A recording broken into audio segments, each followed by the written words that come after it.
Yo les voy a presentar un proyecto que desarrollamos el año pasado. Es una consultoría privada que nos encargaron. Bueno, como bien lo menciona, la propuesta a la que llegamos fue un clúster de innovación tecnológica en una zona industrial de la zona metropolitana del Valle de México. El marco de debate teórico y de reflexión y que se relaciona con el título del seminario de este año, de Transitar hacia las ciudades inteligentes, tiene que ver con que las zonas industriales fueron hasta hace unas décadas unidades territoriales económicas y que en la actualidad sufren un proceso de obsolescencia y de relocalización, principalmente por los cambios de tipo tecnológico, económico y sociales. Estamos pasando de las industrias de manufactura a los servicios, de la secundarización a la terciarización. Entonces, en México, todos los parques industriales de primera y segunda generación, donde había fábricas químicas, textiles, de metalúrgicas, se han ido cerrando o relocalizando. La mayoría de ellos están yendo a China o a la India. Y el resultado que tenemos es zonas obsoletas, baldíos intraurbanos, donde tenemos edificios abandonados y bueno, la pregunta es ¿qué podemos hacer con esos edificios? ¿Cómo los podemos reintegrar al tejido urbano y a la funcionalidad de la ciudad? Entonces, ¿cómo podemos hacer de esos baldíos urbanos nuevos polos de desarrollo? Aquí podemos ver un par de ejemplos de éxito en México. Esto no es nuevo. En Europa y en Estados Unidos, bueno, ya tienen más trayectoria desarrollando este tipo de proyectos. Y bueno, aquí podemos ver el Parque Fundidora, que está en Monterrey, el Parque Bicentenario, que está aquí en la delegación Miguel Hidalgo, pegado a Azcapotzalco. Y son dos casos de éxito que bueno, el Parque Bicentenario se puede visitar, de hecho. Sobre la encomienda que nos encargaron, era un complejo industrial que estuvo ocupado por los años 50 por una fábrica químico-textil que se llama Quimex.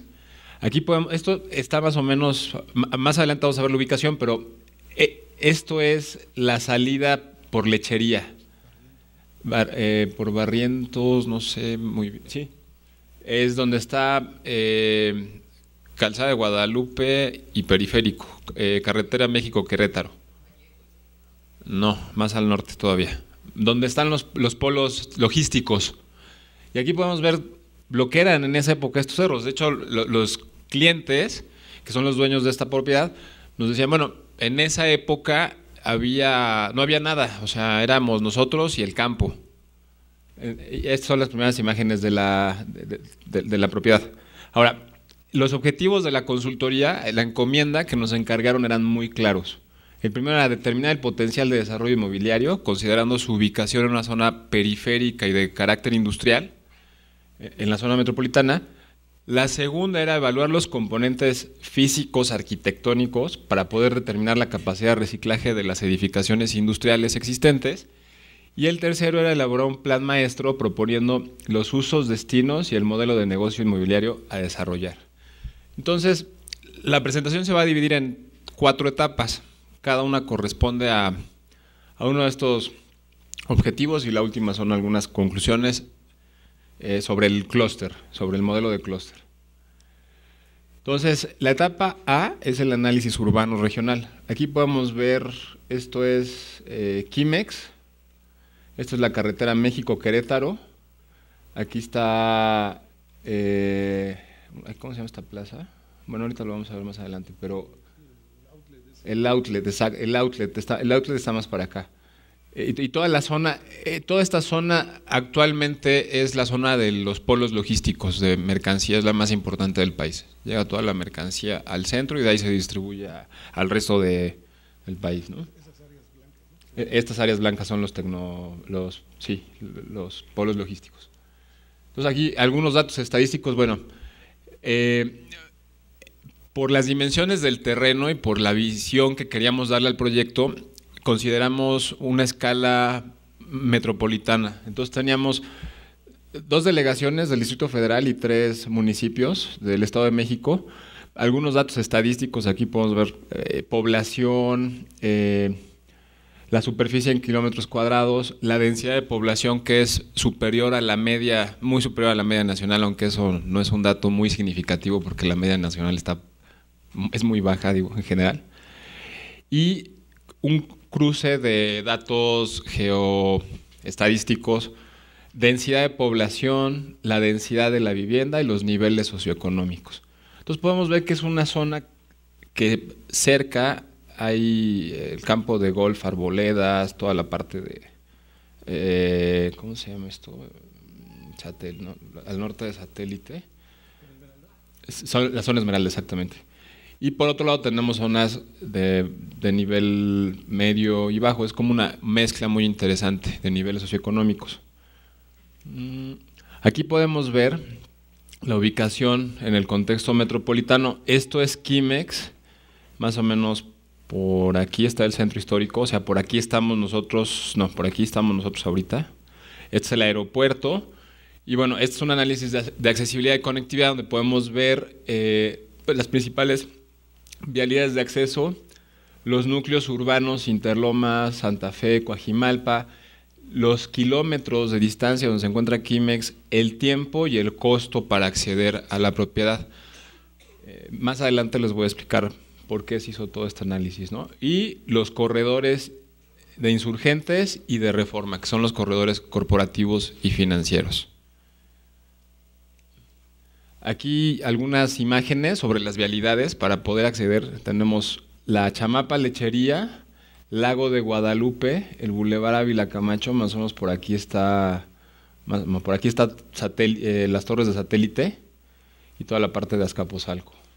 Aquí podemos ver las colonias que estaban alrededor. Lo que les comentaba ahorita, tenemos el club de golf, esto es Atizapán de Zaragoza, Arboledas. Y aquí las principales vías de acceso directo a la propiedad, que era Ávila Camacho, o sea, el periférico, la Gustavo Vaz y Lago de Guadalupe, que viene de la Chamapa Lechería. Entonces, este es un análisis ya más específico que hicimos del eje de Toreo hacia Kimex. No sé si ustedes saben el proyecto que se está haciendo en Toreo actualmente. Es un proyecto corporativo muy importante que tiene, que de alguna manera está generando una nueva dinámica en la zona. Hasta antes de que empezaran el proyecto, esa zona era una zona muy deteriorada.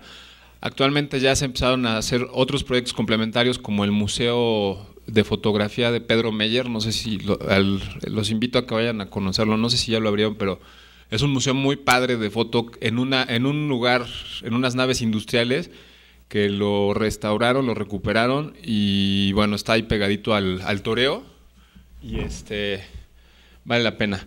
Ahora, hicimos este análisis específico para poder ver cuáles eran las principales condiciones de accesibilidad que son buenas. Aquí podemos ver las líneas del metro, en verde más pequeño, todas las líneas, estos puntitos que se ven aquí, el acceso en transporte público, que no está mal.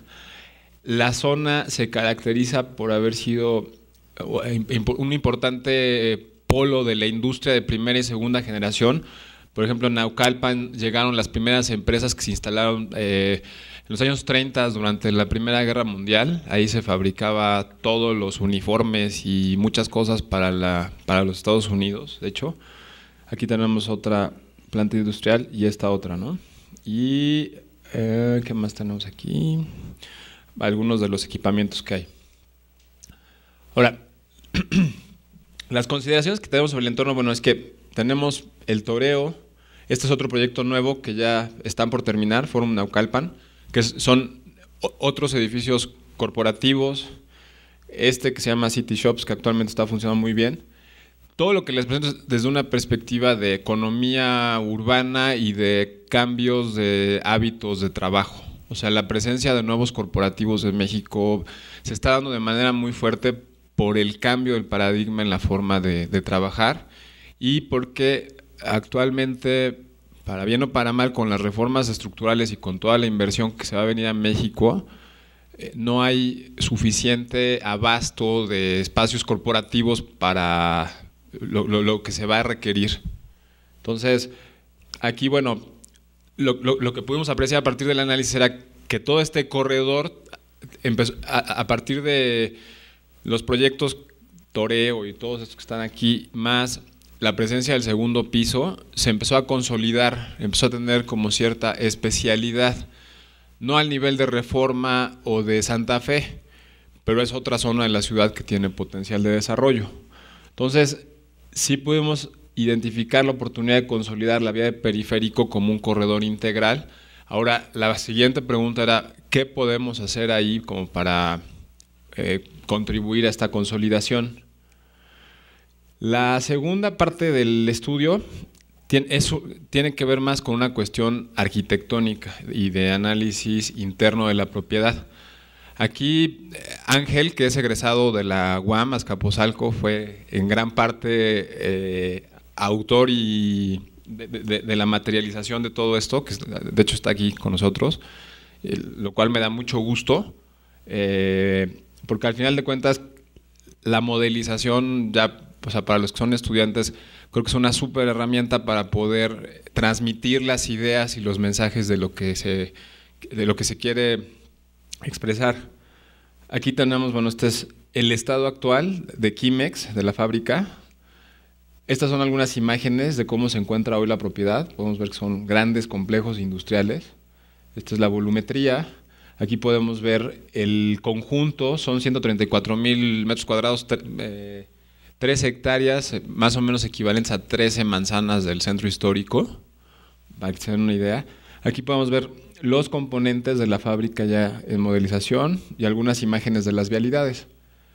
Esto fue un análisis también de las vialidades entendidas como un recurso que formaba parte de todo el conjunto. En estos planos lo que podemos apreciar es un análisis de ocupación y obsolescencia. Es decir, teníamos en rojo, las partes que son en rojo son todas las naves industriales que estaban abandonadas, que no se estaban aprovechando. En verde, las que estaban ocupadas al 100% actualmente en activo, en anaranjado del 25 al 50% y en amarillo del 50 al 75%. Entonces, a partir de este análisis pudimos identificar cuáles eran las zonas con máximo y mínimo aprovechamiento. A partir también de este análisis y usando como criterio la modulación arquitectónica de los edificios, empezamos a definir zonas. Identificamos 11 zonas más el área libre. Para estas 11 zonas, que aquí podemos ver las imágenes, lo que hicimos fue un análisis, primero una ficha técnica para documentar sistemas constructivos, el valor que podían tener y el potencial de reciclaje, y un análisis de aportaciones o de distribuciones porcentuales tanto a nivel de desplante como a nivel de densidad, o sea, metros cuadrados de superficie más niveles construidos. ¿Qué más teníamos aquí?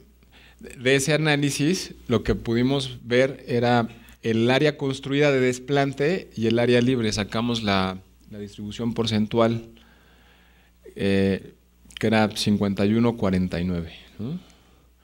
Y luego sacamos por cada una de las zonas y del área libre una distribución porcentual para ver cuál era la aportación que estaban haciendo cada uno de los edificios a nivel de desplante como densidad. ¿Por qué este análisis?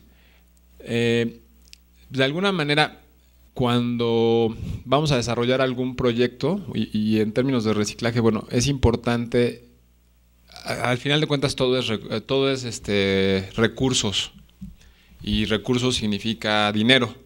Entonces, aquí lo que queríamos era identificar cuáles eran los edificios que tenían mayor valor estético, funcional y de resistencia para poder ser reciclados para futuros usos. Entonces, después lo que hicimos fue identificar cuáles eran los edificios con menor capacidad de aprovechamiento, que son estos que están en rojo, para poder diseñar o generar un escenario de máximo aprovechamiento que sería sin los edificios. Entonces, pasamos de un área de 49-51 a un área de 21-79. Todos estos edificios eran los edificios industriales que tenían mayor, de alguna manera, valor. Eran edificios que originalmente habían sido utilizados para cargar, para tener instalaciones muy pesadas. Entonces, sí presentaban la factibilidad de poderse reutilizar para nuevos usos. Como tercera parte de la presentación viene la regeneración urbanística.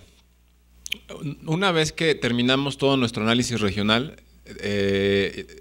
elaboramos un estudio de mercado. No viene en la presentación porque es otro tema digno de otra presentación, pero sí nos permitió identificar qué tipo de proyectos eran los más adecuados para la zona, tanto en costo como en área. Y también considerando los tiempos de absorción. Esto quiere decir cuánto tiempo nos íbamos a tardar en rentar los espacios corporativos o para los clústeres, cuánto tiempo nos íbamos a tardar en vender los departamentos que están aquí. Esta fue la visión, o sea, transformar el actual complejo en un proyecto de impacto metropolitano que estuviera integrado con su entorno, aprovechando el potencial de reciclaje de las instalaciones viejas y generando nuevas instalaciones modernas. En síntesis, generar un nuevo polo de desarrollo e innovación tecnológica a partir de reconstruir, regenerar y reciclar. Y aquí podemos ver los ejes rectores. Economía, que tiene que ver con aprovechar los recursos existentes, es decir, más o menos estamos hablando de $400 millones en inmuebles reciclables, que sí es una buena lana. Espacio público diverso, cómo podemos generar diferentes tipologías de espacios públicos. Regeneración ambiental, mediante la naturación de las zonas nuevas que estamos generando. Integrar lo viejo con lo nuevo. Movilidad multimodal, es decir, que te puedas desplazar en automóvil, en bicicleta, a pie. Y una diversidad de usos complementarios. Una universidad con centro tecnológico, oficinas, uso habitacional, comercial y un hotel, para que puedas tener el trabajo, el esparcimiento y la vivienda en un solo lugar. Aquí podemos ver ya más a detalle los componentes propuestos. Al final teníamos un área de desplante de 40-60, que es mayor a la actual, que en desplante es esta proporción, pero en densidad teníamos esta otra.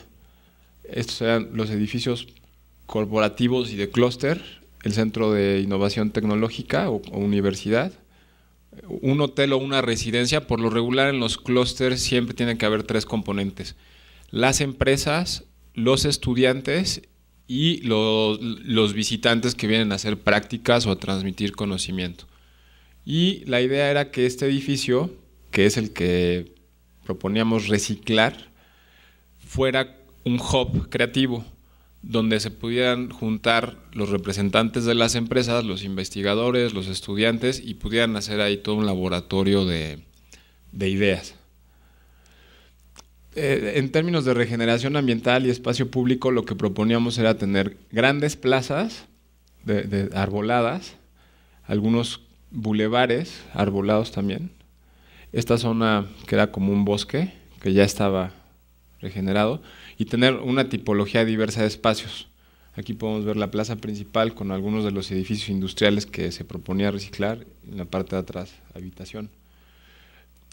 También se consideraron algunos aspectos ambientales porque a un costado perimetralmente había un río a cielo abierto que en realidad es un drenaje porque es todo el agua que viene de arriba. Se proponía entubarlo y sobre él construir una frontera verde. El tema de la movilidad multimodal, teníamos una rambla comercial, un circuito vehicular, algunos ejes peatonales y una ciclopista, que es la que podemos ver en azul, y aquí algunas imágenes. Esta es la imagen objetivo. Este es un edificio industrial que tal cual estaba así con tabique y concreto y nada más se adecuaba. También se trabajó en el diseño de las vialidades, pensando en la idea, esto es periférico, el segundo piso, y esto es hacia el interior, ya es, perdón, de aquí para acá ya es la propiedad. Aquí tenemos las ciclopistas. Y hacia el interior también se consideró un diseño integral del espacio para que tú llegaras en el coche, dejaras el coche y adentro la mayoría de los desplazamientos se pudieran hacer a pie o en la bicicleta, con unos cruces seguros que eran estos, y bueno, esto que se ve en azul es la ciclopista, las explanadas, ¿no? Integrar lo viejo con lo nuevo, bueno, lo que vemos aquí son los edificios que se proponía reciclar y los edificios nuevos. Alguna imagen de un edificio que es muy emblemático, que era la Casa de Fuerza, que es un edificio como de 5 o 4 alturas, y con unas chimeneas, era donde estaban ahí las calderas que le daban energía a todas las máquinas. Aquí algunas imágenes objetivo de cómo nos estábamos imaginando ese espacio una vez que se habilitara. Y la densidad y la diversidad de usos, bueno, que ya lo veíamos, o sea, tener vivienda, un hotel, la universidad, los 2 centros corporativos, un área comercial y el hub creativo. Algunas imágenes también de cómo quedaría el conjunto. Aquí vemos otras. Y ¿qué más?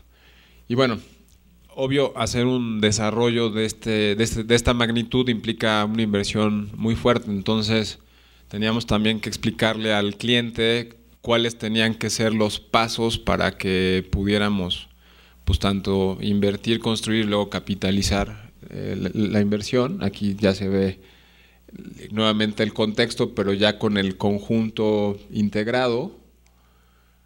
Y bueno, teníamos 4 fases de desarrollo. La primera era reciclar este edificio y vender estos 2 lotes para que con lo que se ganara se pudiera desarrollar una parte comercial y el primer complejo corporativo de back office, que son como las oficinas de respaldo para.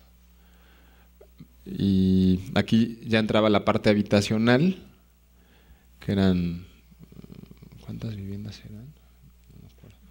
Y ya al final la otra parte corporativa. ¿Qué más?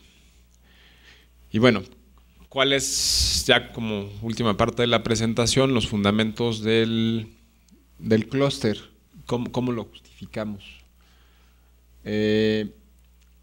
Aquí algunas imágenes. Bueno, tenemos que Estados Unidos, bueno, somos socio principal de Estados Unidos en cuestiones comerciales, pero también Estados Unidos es el principal consumidor de la industria de la animación y de la industria de la animación principalmente. Entonces, más o menos estamos hablando de una industria de 5.000 millones de dólares al año, de las cuales el 80% de esa inversión se va a China y a la India y a todos los países asiáticos, que son los principales productores de la animación. Sin embargo, tienen la inconveniencia del desfase horario. Entonces, México tiene el potencial, por su cercanía, de invertir en este tipo de industria creativa y volverse un proveedor de Estados Unidos de manera mucho más directa. Aquí podemos ver la zona metropolitana, aquí está Kimex y algunos indicadores de diferencia en relación con otros polos, con parques industriales con capacidad de reciclaje. La gran ventaja es que el DF y el Estado de México pues están juntos y las zonas industriales se ubican justo aquí. Monterrey es el tercer estado con industrias El DF se caracteriza por ser el centro corporativo y de negocios y el Estado de México por concentrar las zonas industriales. Ahora, ¿qué pasaría si estas zonas industriales se volvieran un complemento de las zonas corporativas? Era un poco esa la visión. Lo que podíamos ver era que, en términos funcionales, la fundamentación era que por su ubicación, no sé quién viva en el norte de la zona metropolitana. Por lo regular, ok. Por lo regular, el tráfico siempre en las mañanas es de allá para el Distrito Federal y en las tardes de aquí para allá, por la cantidad de gentes que se desplazan. Entonces, la ventaja de la ubicación de Kimex era que presentaba contraflujos de dirección. Mucha gente que trabaja digamos, en todo lo que es toda la región, arriba de Satélite, Echegaray, Condado de Sayavedra, tiene que irse hasta Santa Fe a trabajar a los corporativos. Entonces la idea era hacer un polo complementario. Por otro lado, bueno, tenemos el potencial del suelo urbano que representan las zonas industriales obsoletas, que son baldíos intraurbanos que se pueden y se deben reciclar. Y en términos de industrias creativas, bueno, lo que les comentaba, la industria de la animación, el desarrollo del software, que 80% del consumo de software se produce, o sea, es software que se produce en el extranjero. Por ejemplo, todos nosotros tenemos que utilizar AutoCAD y parecía que es un monopolio porque no hay otro. Pero entonces México actualmente uno de sus 3 principales líneas de desarrollo económico es el desarrollo de software nacional. De hecho, ya hay un par de personas que están trabajando en un AutoCAD mexicano y lo que eso representaría sería que nosotros, bueno, los estudiantes, la gente que va egresando de las universidades podría obtener una licencia derecha, digamos, en lugar de tener que irse a la plaza de la computación a comprarse su software pirata por una mínima cantidad y eso representaría también, o sea, produces en México, consumes lo que se hace en México, ¿no? Entonces la idea era, por un lado, desarrollar software y por otro lado, juntar a las 15 principales industrias de la animación que se encuentran en México, bueno, en la zona metropolitana, que hacen películas como, no sé, El laberinto del fauno, o sea, películas de muy buena manufactura, de muy buena calidad, pero que se dan de topes porque de repente unos están en Polanco, otros están en Santa Fe, otros están en la Roma, y entonces es un grupo como muy pequeño que si los pudiéramos juntar en algún solo lugar donde tuvieran las instalaciones adecuadas y donde pudieran recibir a los estudiantes, hay creo que, ¿cuántos eran? 5,000 egresados anuales en temas de la animación y de las industrias de la tecnología y la información. Entonces, ya había, o sea, si los puedes juntar ahí, puedes captar a los estudiantes y los puedes poner a trabajar en unas grandes salas para hacer películas de animación y todo esto increíble. Y la otra era el interés que existe por parte de las principales industrias de software para empezar a tropicalizar, o sea, hay industrias que aunque no son mexicanas, que están aquí en México, que tienen el interés de apoyar que se desarrolle software mexicano. Entonces, bueno, esas eran algunos de las consideraciones que tomamos en cuenta para la propuesta. Y ya, se acabó.